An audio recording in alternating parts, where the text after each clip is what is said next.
Well, one moment.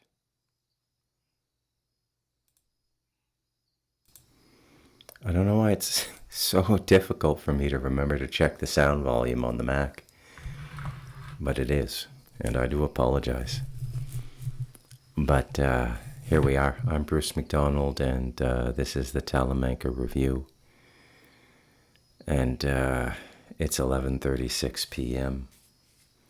on Tuesday, the 2nd of December, 2025.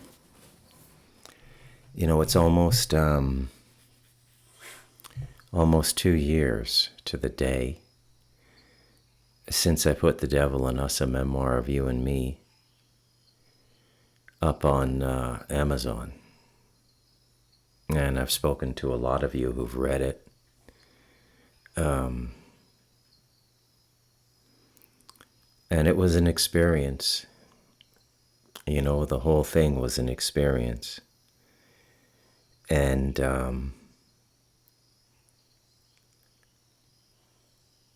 I want to make sure that I'm expressing that experience properly. I want to make sure that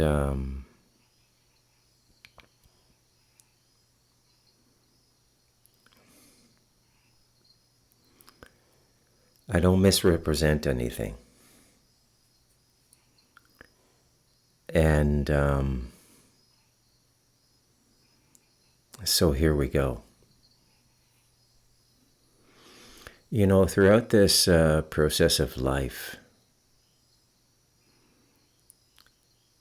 we constantly get broken and rebroken.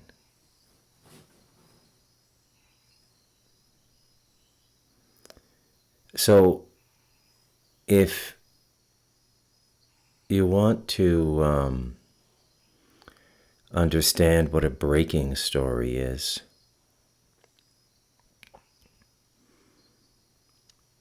a breaking story is rock bottom, what they call rock bottom in the addiction terminology. He hit rock bottom. And there's this process you go through, generally speaking, or rather specifically speaking. I gotta catch my language there. I'm a language guy, right? There's this process you go through where you get broken. You hit rock bottom and you cry out for help. That moment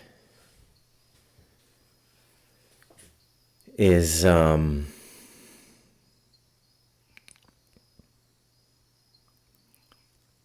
part of the law here. It's part of God's mercy.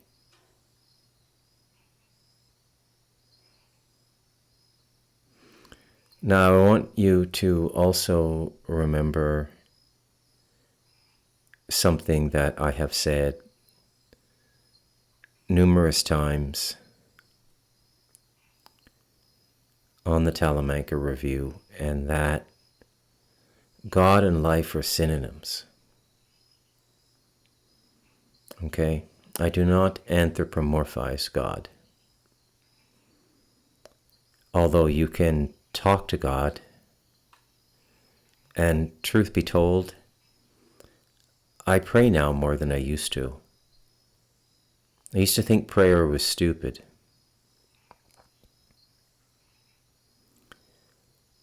And then I got corrected.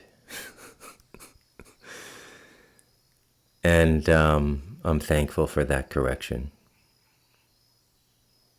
And prayer takes humility. Right? And as we go through this journey to God, a journey to understanding, there's this process we all go through I've seen it in all my friends who are on path or who are incidentally unfolded through programs like MK Ultra. You go through your first break, or you break. So mine, if going back to the devil in us, mine was 17, and I broke. And I broke in a very gentle way. I had never looked inside myself, and I started to meditate at 17. Just short sessions, 20, 30 minutes. But that's all you really need when you're that young.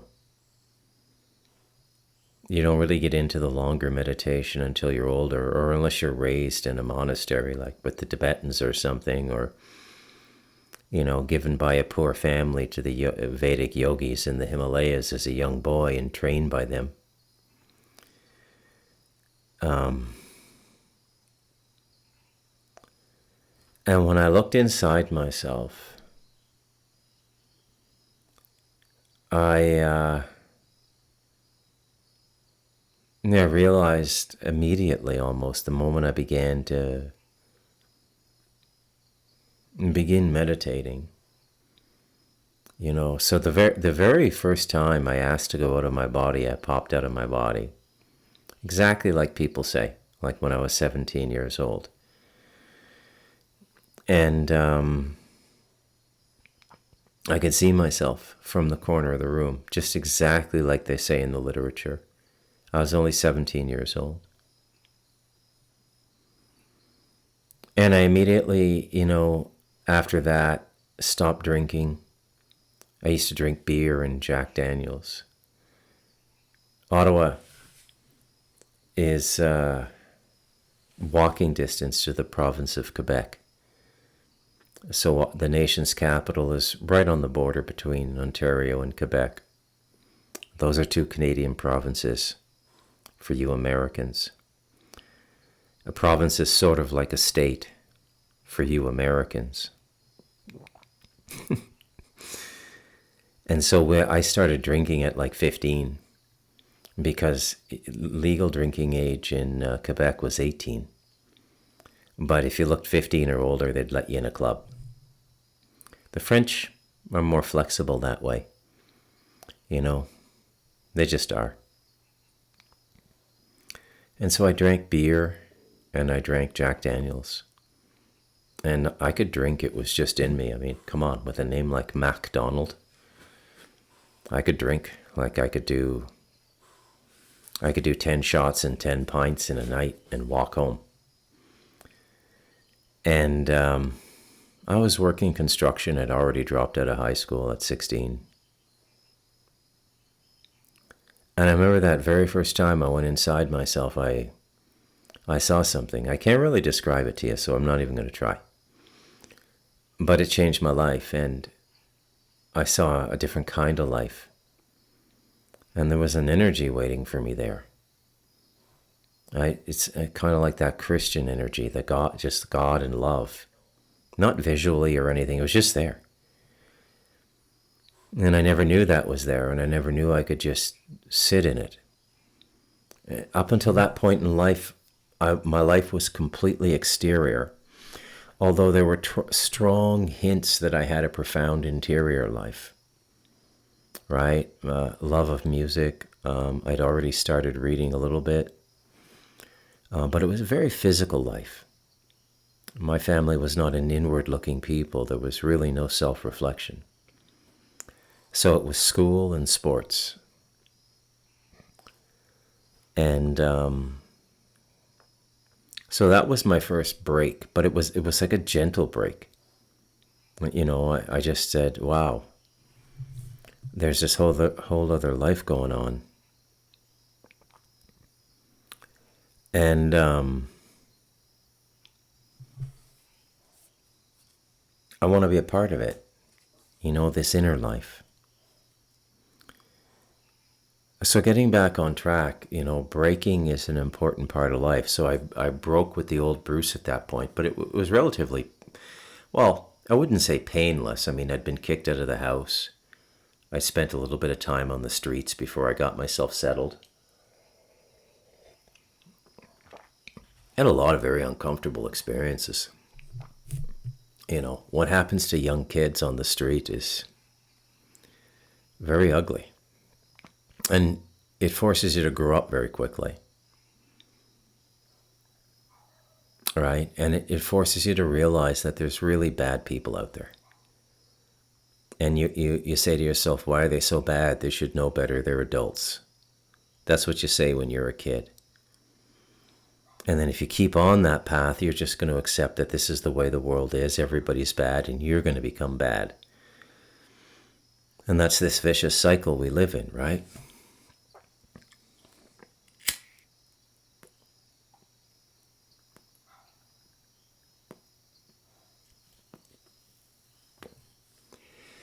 But the thing that nobody talks about is you never really stop breaking. There's always these breaks in your life, right? Like,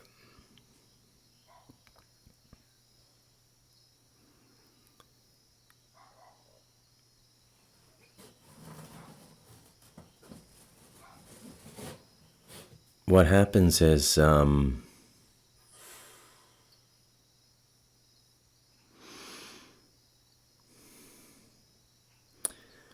world sort of draws us in.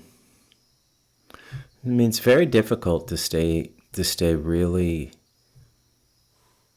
straight and narrow. When you're in this world.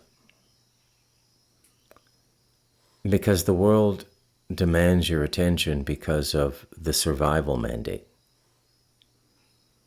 Right? Unless you join a monastery and all responsibility of physical existence is taken away,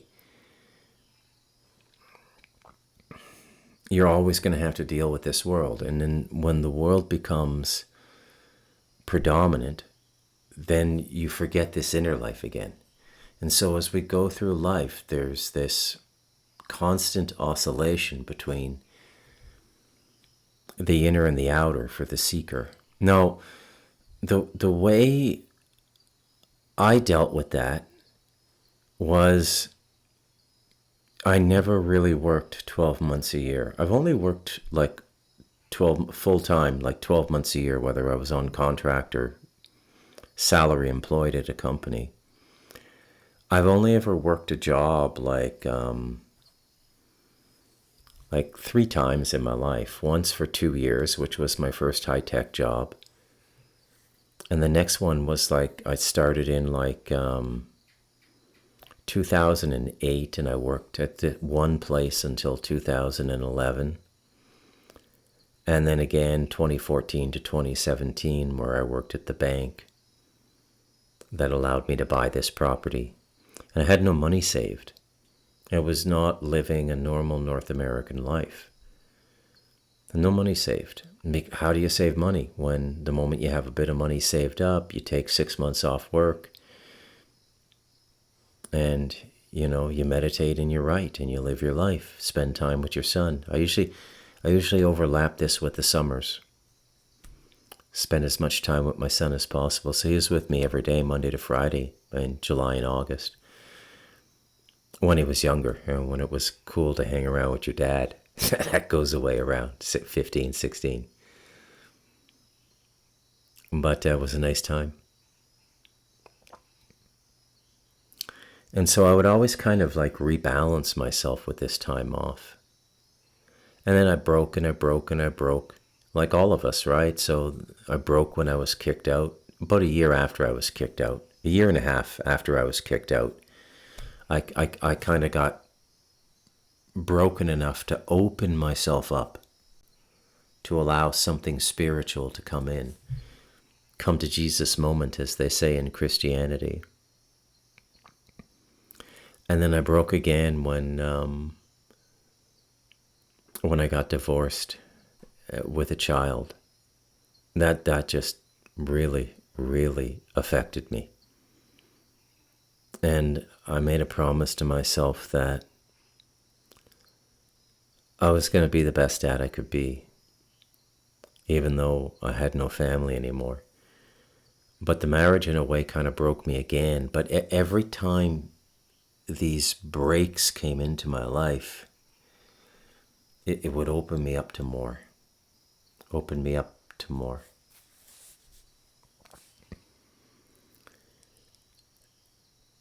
And this is the way we go through life. All of us.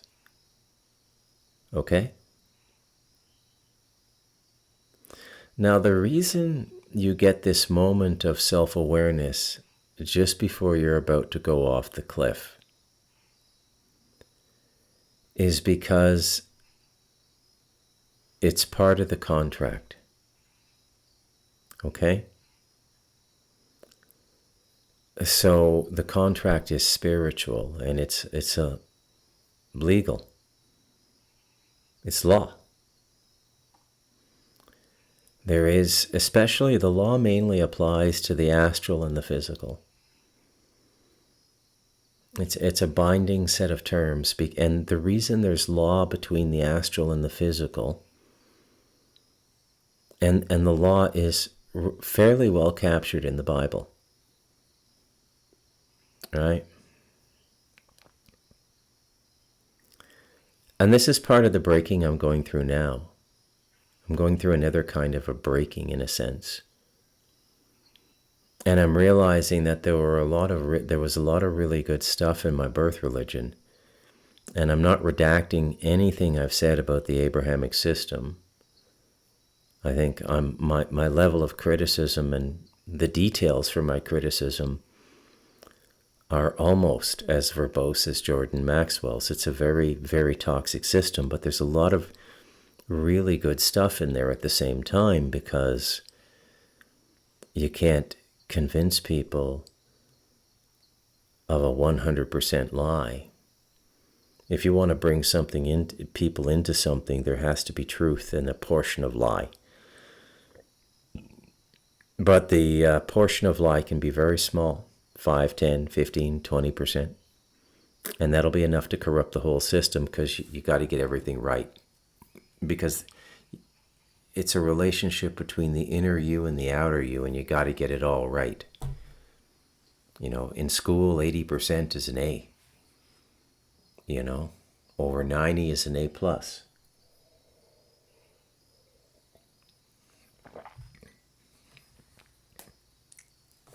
But you really got to get things to the best of your ability. You got to get them 100%.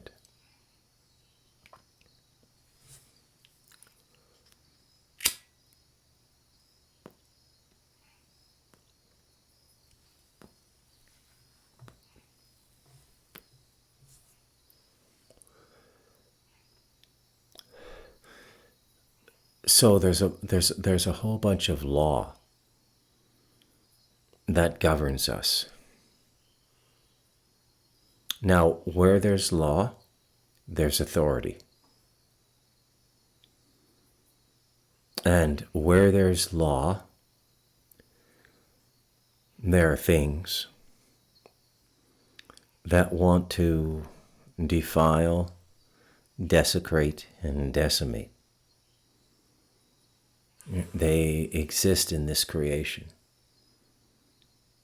I'm not going to use the biblical language. But there are things that want to defile, desecrate, and ultimately decimate us. But somewhere between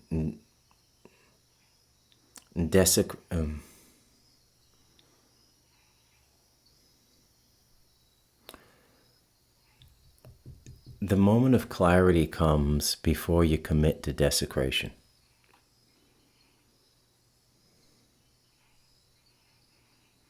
Okay? Defilement, denigrate, desecrate. All right, so we know that there are things in this two-world creation, astral, physical, that want to defile and degrade us. We know this, right? We call them demons in the Abrahamic system, Dibuks in the Jewish system, dead human beings who want to occupy a body.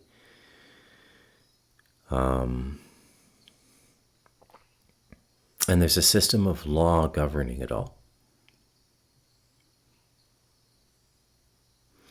And before desecration, and desecration can be looked upon as a point of no return, although you do return.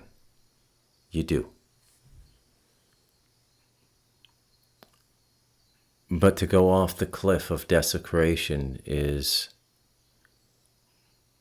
what you have to go through to get out of that will seem like an eternity. It's not an eternity, but it'll seem like an eternity. The way perception is handled in these very, very dense regions of the astral, the hell regions of the astral.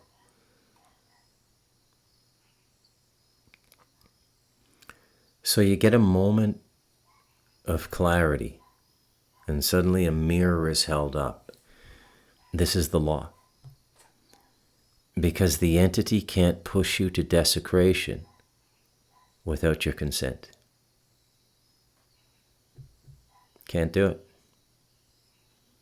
And so you get that moment of reflection.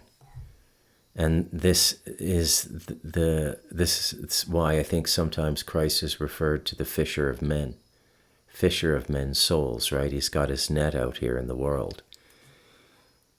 And if you cry out, he'll pull you out of that darkness in his net and give you another chance.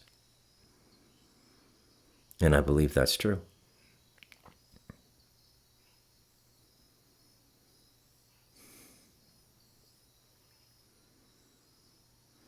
But aside from that, we'll have all these minor breaks in our life. And some of them, they're like a Seinfeld episode. Not that I watch Seinfeld much, but I'll use it as a metaphor anyways. But or like a Curb Your Enthusiasm episode where Larry is constantly getting caught in his own mischief and made to feel very self-conscious for his, insensitivity or what have you. And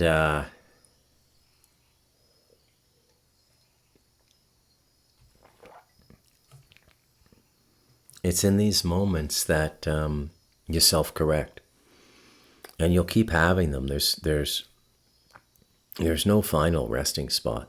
Maybe when you're fully absorbed in the divine energy, in God.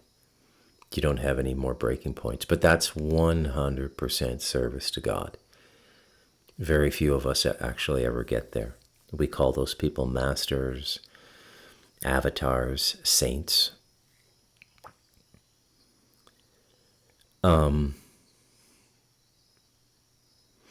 there's this other process where you can get very smug, even though you should know better. Happens to me sometimes. And you start to think of yourself, which is in and of itself probably bad. Worshipping yourself is bad. It's the worst form of idolatry. I am this, I am that.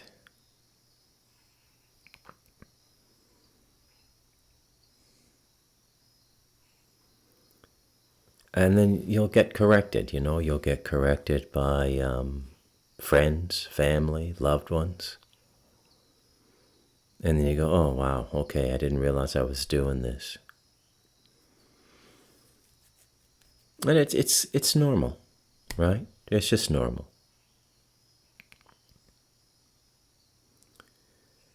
Until you reach the end. But very few of us do. Truth be told. That doesn't mean you're not going to make the cut in what's coming up. You don't have to get all the way to the end to make the cut. You got to get through this astral stuff.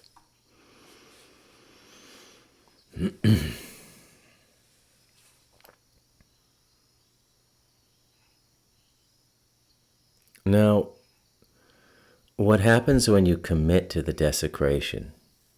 You either, depending on who you are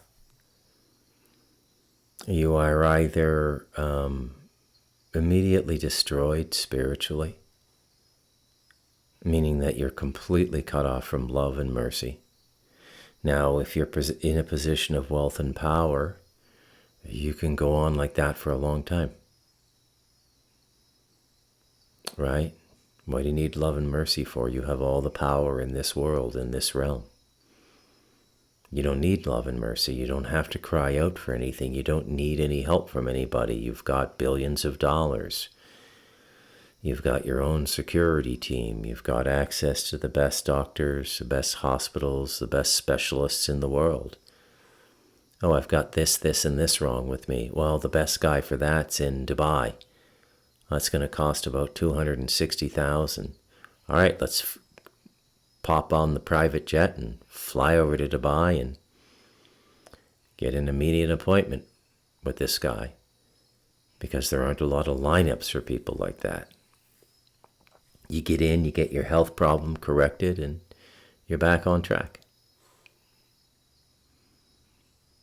And so there's no incentive. You never break. And I think one of the worst things that can happen to you in life is where you get into a situation like that where you can't break anymore. I don't trust people who haven't been broken. It's unnatural not to be broken.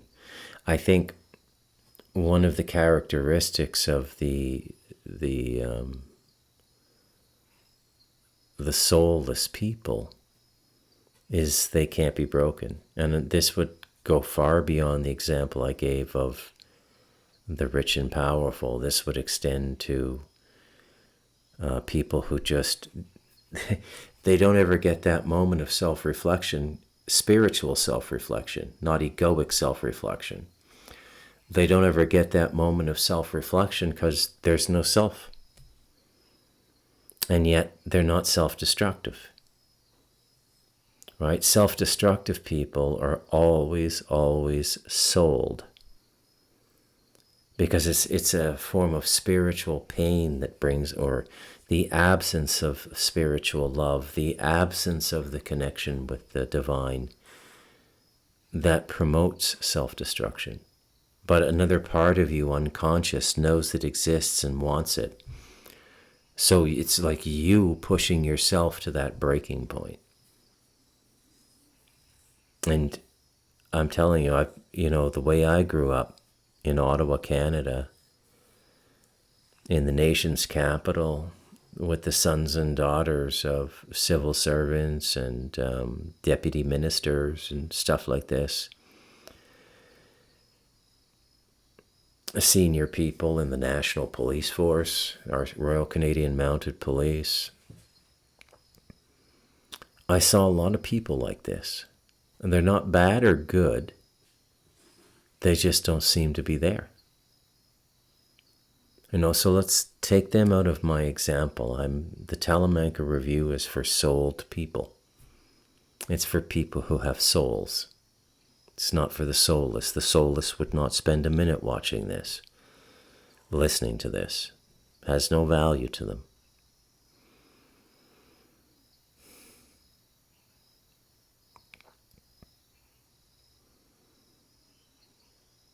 So we break and we break and we break, and after the initial break where you begin to open up to spirit, the other breaks are more like, it's not really that you break, it's like you fall down, you just trip, you lose your balance, you fall down, you get right back up, you brush yourself off, you learn your lesson and you go forward.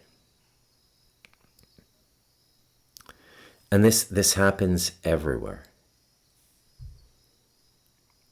Even in places you might not think it would happen. It happens a lot in this New Age world. right? It happens a lot in that world too. These people build big egos.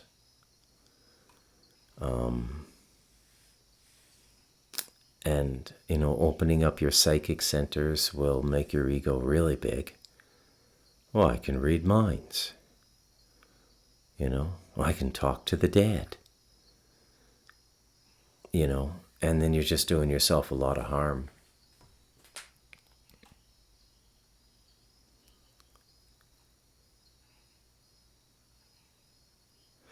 Now, if you look at the world closely now,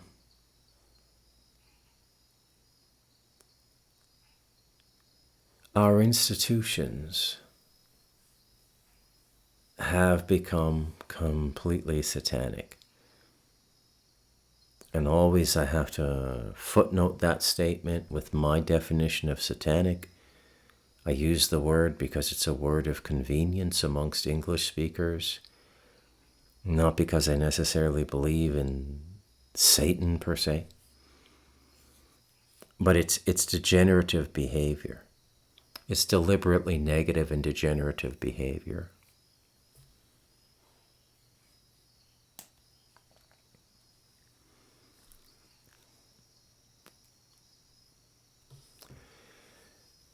And so the question I would ask is this.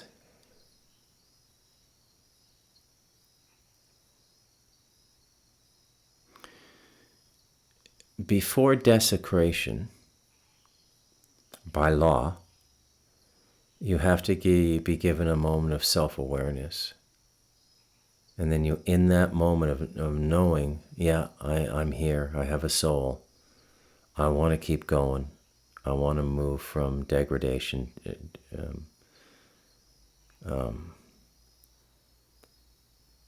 to desecration. The point of no return.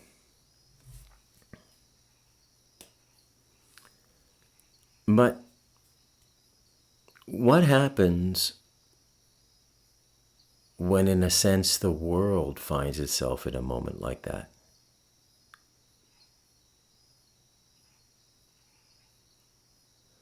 What happens to all the people?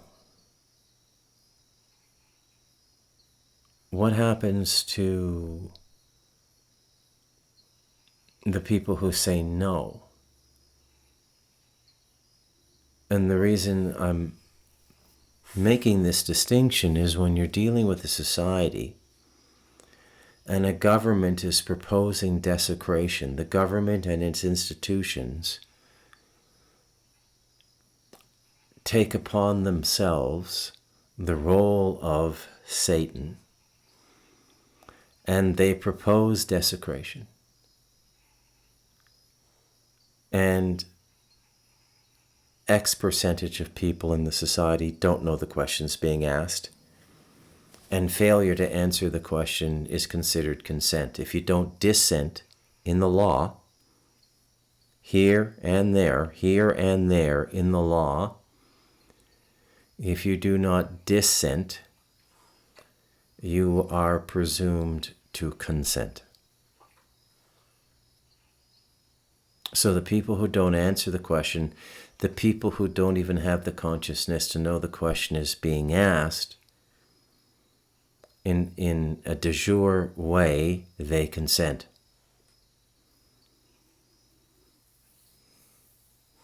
And then there's another group of people who may consent because they might think the desecration only applies to people below their station. They don't stop and think it might apply to them. I think the COVID vaccine was a wake-up call for a lot of people. And the reason that I say that is a lot of people died from those shots who you might have thought were in the inner circle of people that were going to be preserved. Famous athletes, famous actors, a lot of European footballers, soccer players, dying in the field of a heart attack in their prime, late 20s, early 30s. Very interesting.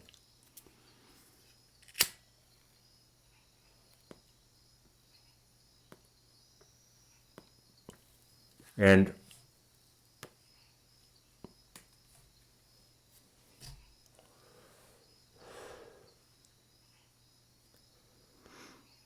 then there's people who say, no, I do not consent to this desecration. Now, when you're on your own path and you hit that moment, the moment of breaking, the rock bottom moment, it's all you. When you hit that same moment as a society, there are forces other than you. Remember, democracy is basically mob rules. Right? If 51% agree to desecration, 100% will be a part of the desecration plan.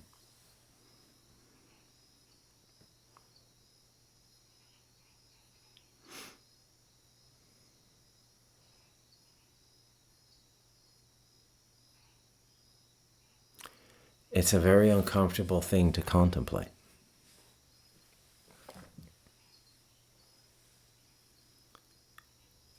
I know a lot of people who are very smart and who should know better but haven't figured this out. Because even though they're aware, even though they're experienced in terms of, let's say, the fourth dimension, they got caught in another blind spot further down the road and they haven't come out of it yet. They can't get out of it. Too much comfort, too much attachment.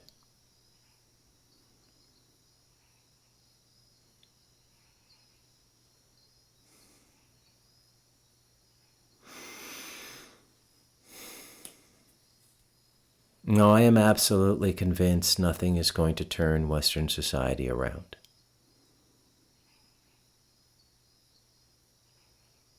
Nothing. Any idea that the worst is not going to happen is wishful thinking and self-delusion.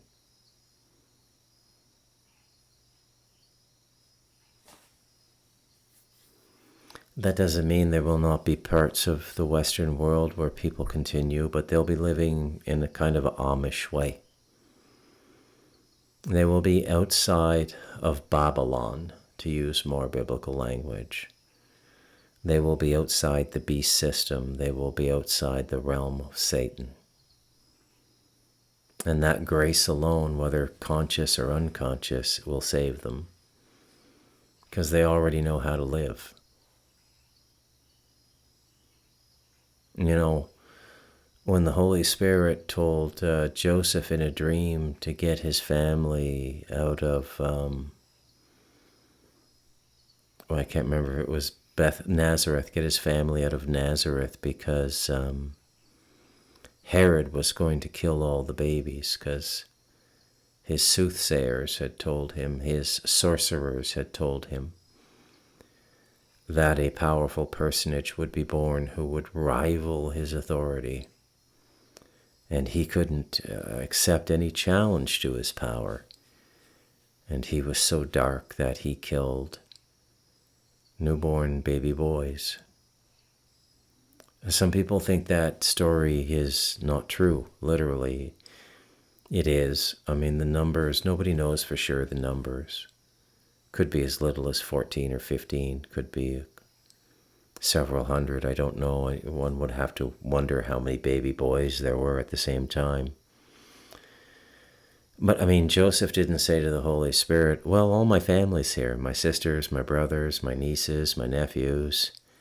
I got this carpentry business going, I can't leave.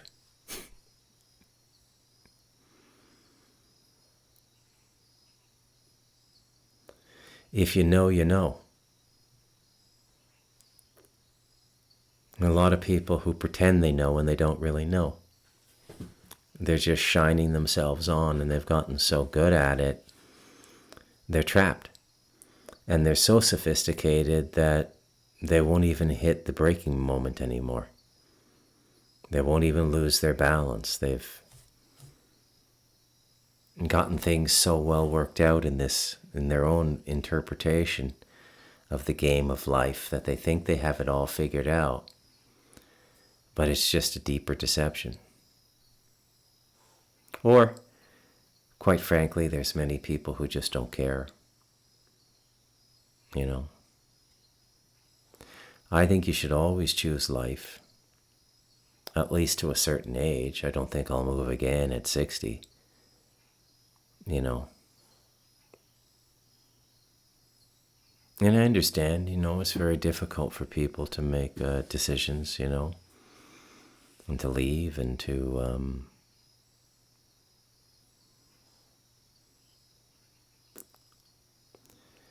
leave the kids and the grandkids, or, the brothers and sisters and in-laws. You have a life, you have a life. But, there's that old saying, if everybody was jumping off a cliff, would you jump off a cliff?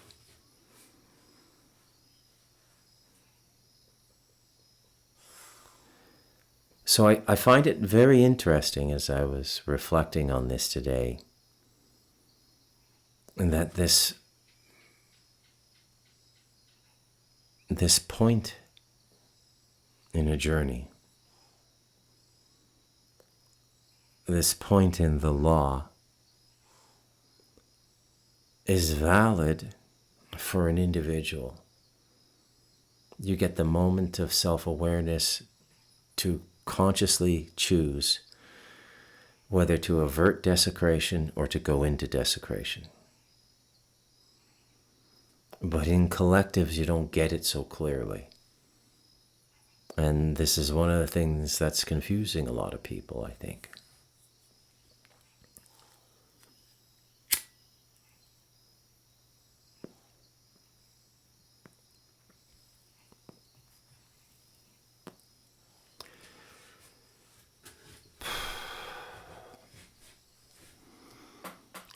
Always be grateful when a breaking moment comes into your life. It means that you're loved.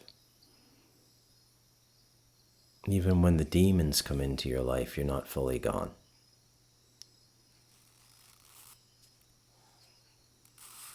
Even they are a kind of a remedial force, if you will. And you can get out of that as well. You can get out of demonic possession, demonic oppression, all of those things. You still have your free will, you still have your choice.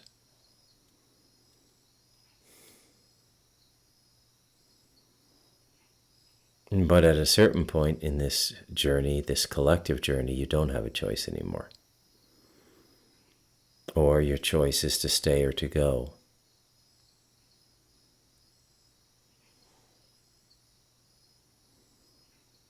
People are funny. People are very, very funny creatures.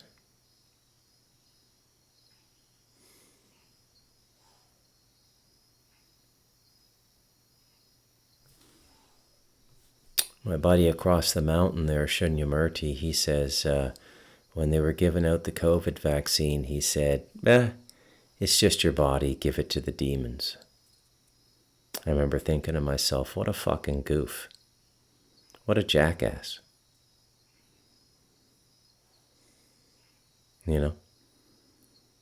And there's a lot of fucking goofs out there now. God and life are synonymous.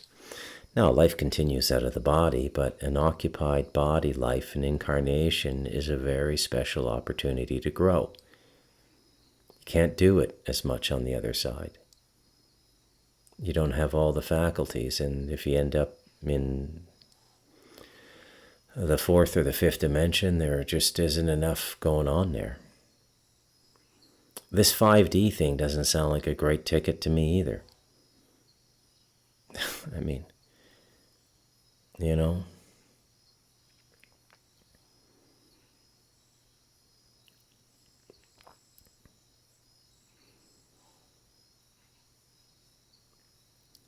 it's really only in the third, the sixth, and the ninth dimensions that you can have a full experience of God.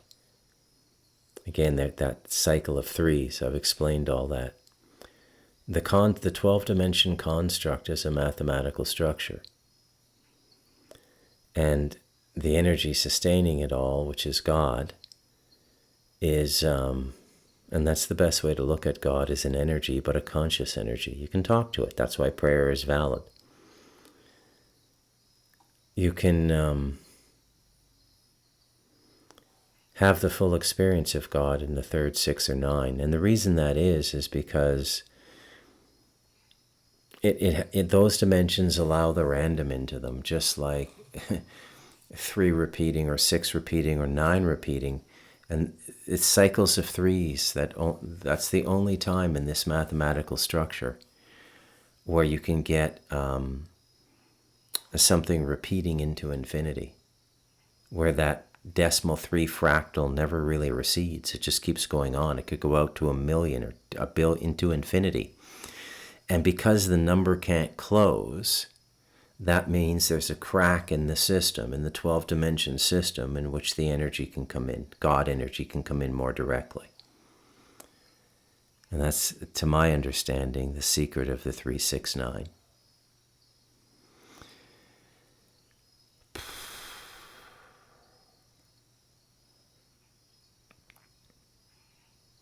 So this Mercury retrograde was a bit of a correction for me, a bit of a falling down, a bit of losing my balance and reflecting on myself. And that self-reflection, it just opened me up a little bit more. And that's the way it goes. You just keep going and going and going on this merry-go-round. It just never stops until it stops. And the really important point is to just never stop trying.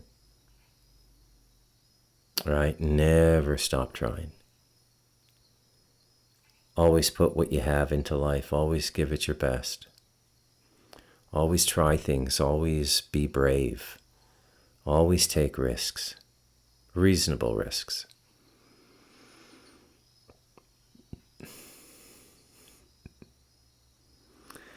And I think that when you live that way, it shows more respect for life. This ties into the Perils of Comfort podcast I did. Comfort is the worst enemy of man. Worst enemy of man. So the desecration contract is open to everybody now. And it's quite literal now. Medical assistance in dying. All of these hard drugs coming into the world now, the fentanyl, all of the synthetics.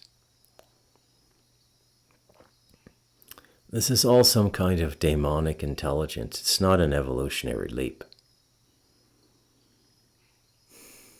It's a demonic intelligence. This is where all these things have come. And men and women are drunk on these things. And they think they're not going to hit rock bottom. But we always do. Like I say, whether you believe Jason at Archaics, or you believe Graham Hancock, or you believe the founder of Falun Gong, who says the rising-falling cycle has happened 87 times on this planet. Doesn't matter who you believe. And here's a little tip. Don't try to figure the whole thing out like a detective sergeant in the Homicide Bureau. That's just vanity. That's just your mind. I want to debate so-and-so. They're not interpreting this right. I want to debate so-and-so. All you have to do is really prove things to your heart and to yourself. And it takes less evidence. Does man rise and fall, yes or no? Ask yourself as a spiritual being, as a living spirit. Obviously, the answer is yes. We see it happen to individuals. We see it happen to power structures on the planet, whether it be the Romans or the Ottomans, and now us. It happens. happens on different scales. It happened, I think, 12,600 years ago with the Atlanteans and the Lemurians. And so why does it happen? Why can my neighbors, the Kebakar, maintain a consistent culture for 10,000 years? Because there's nothing to break, there's nothing to collapse. They don't build up, they don't build these complex systems. Man's not meant to live in complex systems. If you've convinced yourself otherwise, you're deluding yourself. You're lying to yourself. And that's why you're so angry.